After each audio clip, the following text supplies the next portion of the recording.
Welcome to But Frankly Pierce News. I'm Arthur Fairview. Well, he's at it again. Exactly whom are you speaking of that is at it again? Don't say his name. Okay. The failed former president has yet another trick up his sleeve. Still frustrated by his lack of social media presence thanks to both a Facebook and Twitter ban, he has started his own social media, beginning with Truth Social last month. Don't look for it. It has already been pulled down after hackers posted a picture of a defecating pig to the Donald J. Trump account. Now he has formed the Trump Media and Technology Group. But here's the best part. According to Forbes, buried in an 86-page merger agreement, the Trump Media and Technology Group said the former president's position and ownership would be structured in order to maintain continuity at the company if a material disruptive event were to occur. Material disruptive event? What the hell does that mean? According to the document, a material disruptive event is one of two things. Either Trump, A, running for office, or B, being personally convicted of a felony. This is an unusual contingency plan covering all the bases with its filing to the Security and Exchange Commission. This is a publicly traded company, right? Didn't he get in trouble the last time he had one of those? Yes, when he ran Trump hotels and casino resorts, shareholders sued after he used the publicly traded company to buy a casino he personally owned at a suspiciously high valuation. Trump fought the allegations for half a decade, then settled around 2002 without admitting wrongdoing. Well, we all know how that venture turned out.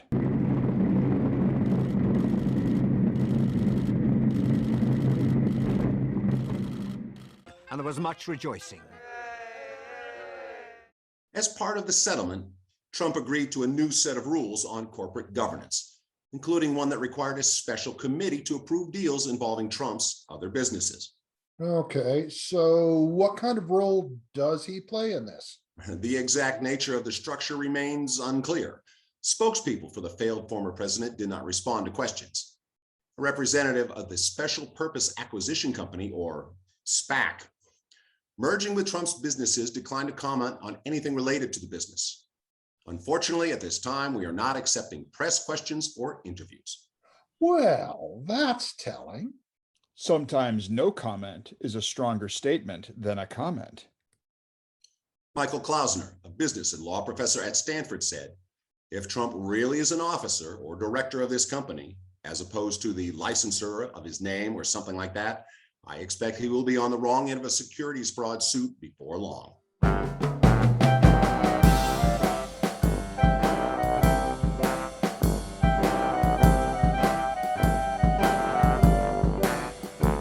Mr. Klausner added, I can't imagine him being any more truthful about his business than he is about anything else, especially when it comes to size, the company, his following on the platform, crowds, or other size-related facts. He just makes it up. One of the great memories of all time. I went to an Ivy League college. I was a nice student. I did very well. I'm a very intelligent person. As I said, this is an unusual contingency plan. And now, here are your headlines. A mother and her 10-year-old daughter were stopped by officials at Denver International Airport in October after an airline attendant reported what they thought was a human trafficking incident. Mary McCarthy, who is white, boarded a Southwest Airlines flight from San Jose, California to Denver, Colorado on October 22nd with her daughter Moira, who is biracial. The pair were on their way to Denver to attend the funeral of McCarthy's brother, who had died suddenly the day before.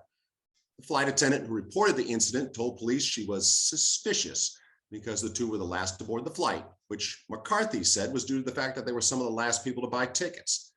The attendant also reported that the pair did not speak during the flight. McCarthy said she and her daughter were quiet because they were both trying to catch up on sleep. The Southwest employee then told them that everything was good, but McCarthy disagreed. It's not, she said, because I have a daughter who has already unfortunately been traumatized by police in her life. So this isn't okay. You'll be hearing from my attorney. Who wouldn't be all for the protection of children in any circumstance? But if you're going to make allegations about possible human trafficking, Also stop and check your own possible racial biases. And if you're training your employees and things like this, also train them in how to avoid racial profiling. This type of traumatic incident happening to a child shouldn't be happening in 2021 in the United States of America. Since the incident, McCarthy has hired an attorney and demanded an apology from Southwest Airlines and a reimbursement for both plane tickets. The airline sent a statement to USA Today saying its employees undergo robust training on human trafficking, and they pride themselves on providing a welcoming and inclusive environment. We are disheartened to learn of this mother's account when traveling with her daughter, the statement read. We are conducting a review of the situation internally, and we'll be reaching out to the customer to address her concerns and offer our apologies for her experience traveling with us. Moving on, we look at the recent elections. History has shown again and again in Virginia and New Jersey that after a presidential election, the opposing party wins the state's elections. Republican Glenn Youngkin kept with history, winning the governor's race in Virginia. However, this time, the Democrat incumbent, Governor Phil Murphy, won in New Jersey. Here's the thing. New Jersey challenger Jack Ciattarelli is now claiming voter fraud. He has refused to concede. He issued a response stating he only wants to ensure all legal votes are counted. Yet Donald Trump Jr. has weighed in, sharing Ciattarelli's video with a little tagline of "Nothing to see here, folks, just a blatant crime being committed." Meanwhile, in Virginia, no one is claiming voter fraud or refusing to concede. You have to wonder if that would be the case if the shoe was on the other foot. It's the new normal. If Republicans lose, they claim voter fraud. Someone opened up the floodgate on that one. There is one interesting wrinkle, speaking of legal votes. Youngkin's 17-year-old son tried to vote in this election, even though he is underage. Not once, but twice he tried this. This is ironic as Youngkin ran on a platform of election integrity, the current Republican talking point, and has promised to create an election integrity task force to ensure free and fair elections. Yeah, free and fair for whom? Because I can't see him targeting his own son. The DOJ has been busy of late. According to the New York Times, they are conducting searches of several locations associated with the conservative group Project Veritas, as part of an investigation into how a diary stolen from President Biden's daughter, Ashley, came to be publicly disclosed a week and a half before the 2020 presidential election. Federal agents in New York conducted the court-ordered searches on Thursday, one in New York City and one in suburban Westchester County, targeting people who had worked with the group and its leader, James O'Keefe, according to two of the people briefed on the events. The investigation is handled by FBI agents and federal prosecutors in Manhattan who work on public corruption matters. O'Keefe. Why does that name sound familiar? He's the smarmy little shit who secretly records undercover encounters with people and selectively edits to misrepresent the context of conversations. Oh, that little ass. If I may continue. Immediately after the Times released this story, O'Keefe released a video. That was poorly shot. It looks like it was edited by two trainees and a chimpanzee. On November 4th, Project Veritas came under attack. I awoke to the news that apartments and homes of Project Veritas journalists, or former journalists, had been raided by FBI agents. It appears the Southern District of New York now has journalists in their sights for the supposed crime of doing their jobs lawfully and honestly, or at least this journalist. I had to think long and hard before making this statement. It's a decision that only I can make. But Project Veritas will run from nothing and we will hide from nothing. We exist for the very purpose of discovering and revealing the truth and hope to make the world a more transparent place. Now, this is not the first time we've been attacked, and it will not be the last. We know why. We've investigated powerful people, and in many ways, we are the very tip of the spear. But we never break the law. In fact, one of our ethical rules is to act as if there are 12 jurors on our shoulders all the time.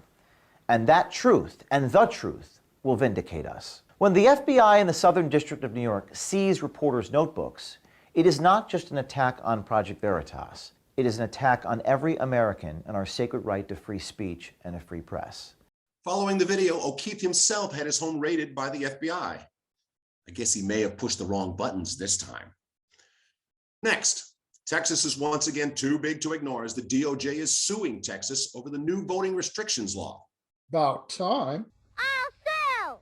Attorney General Merrick Garland argued the state law improperly disenfranchises voters with disabilities and other Texans in violation of federal rights. You owe me restitution! The Texas law violates the Voting Rights Act of 1965 by restricting the ability of voters with disabilities to receive certain types of assistance at the polls. It also violates the Civil Rights Acts of 1964 by requiring Texas election officials to reject absentee ballots based on minor paperwork errors that are immaterial to determining whether a voter is eligible to cast such a ballot. Garland stated both provisions would unlawfully disenfranchise voters in what is already one of the nation's most restricted states. Of course, if Congress got its act together, the DOJ wouldn't have to do this. Turning to sports, Green Bay Packers quarterback Aaron Rodgers has tested positive for COVID-19 after previously stating that he is immunized. So he lied. Yep. Well, let's listen to Rodgers in his own words. I realize I'm in the crosshairs of the woke mob right now, so before my final nail gets put in my cancel culture casket, I think I'd like to set the record straight on so many of the blatant lies that are out there about myself right now. Okay, so Aaron, you're off to a great start already. Digging himself a deeper hole. I guess to use a jackhammer instead of a shovel. So, Aaron, what would you like to say to your teammates, fans, the league, or the general public? First of all, I didn't lie in the initial press conference. Oh, really? Yeah, I've been immunized. Care to explain, Aaron? During that time, it was a very, witch hunt that was going on across the league, where everybody in the media was so concerned about who was vaccinated and who wasn't, and what that meant, and who was being selfish, and who would talk about it, and what it meant if they said it's a personal decision. They shouldn't have to disclose their own medical information and whatnot. And at the time, my plan was to say that I've been immunized. So you planned on lying from the beginning? I'm not, some sort of anti-vax flat earther. I am somebody who's a critical thinker. Okay, but your behavior paints a different picture, don't you think? I believe strongly in bodily autonomy and the ability to make choices for your body, not to have to acquiesce to some woke culture or crazed, group of individuals who say you have to do something. Health is not a one-size-fits-all for everybody. And for me, it involved a lot of study in the off-season, much like the study I put into hosting Jeopardy. Okay, I'm going to just stop you there. Wow, this really stinks out loud. Well, now we know what was in that hole he dug. Shit. And finally, it's November. We look forward to the upcoming Thanksgiving holiday. Food, family, football, and apparently MyPillow's CEO, Mike Lindell. Looks like you're not sleeping well. He's back again? Who could sleep with that in your medicine cabinet? The pillow magnate who brought the idea of martial law to Donald Trump's White House in the days after the January 6th assault on the U.S. Capitol, and who later promised Trump's reinstatement in August, is now planning an election fraud marathon over the busiest shopping days of the year.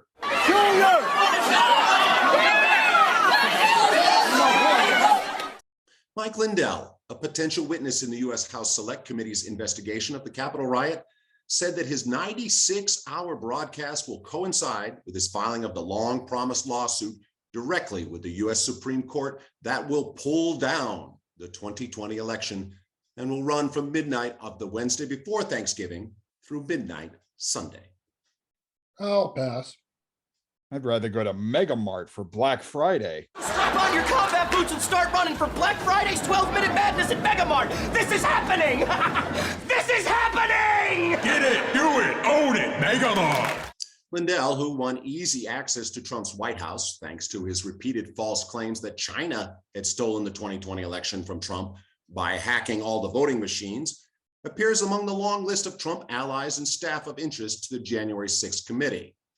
In a section of the August 25th letter from the Select Committee to the National Archives titled, Information Donald Trump received following the election regarding the election outcome and what he told the American people about the election.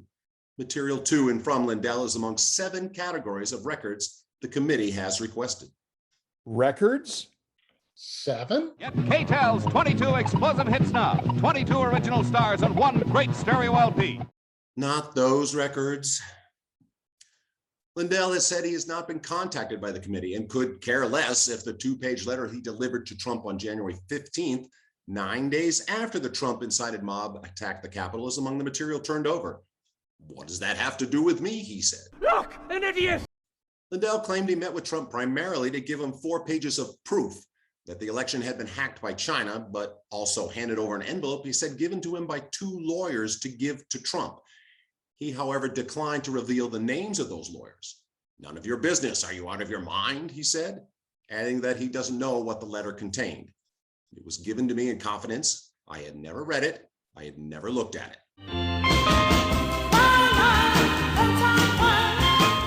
This photograph shows Lindell at the White House on January 15th, holding 2 sheets of folded paper, on one of which was written, "Martial law if necessary at the first hint of any," with neither the start nor the end of the sentence visible because of the fold.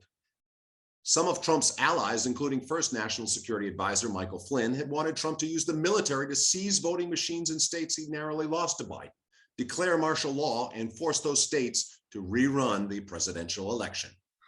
I guess they were wearing Bad idea, jeans. Lindell's election fraud marathon happens to coincide with Black Friday and the adjacent weekend, typically the busiest shopping days of the holiday season. But Lindell said none of the programming would contain any advertising for his My Pillow line of products. Yeah, right. No.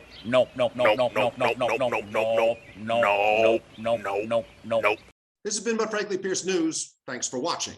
I'm Arthur Fairview. Half a truth is often a great lie. One lie is enough to question all truths. And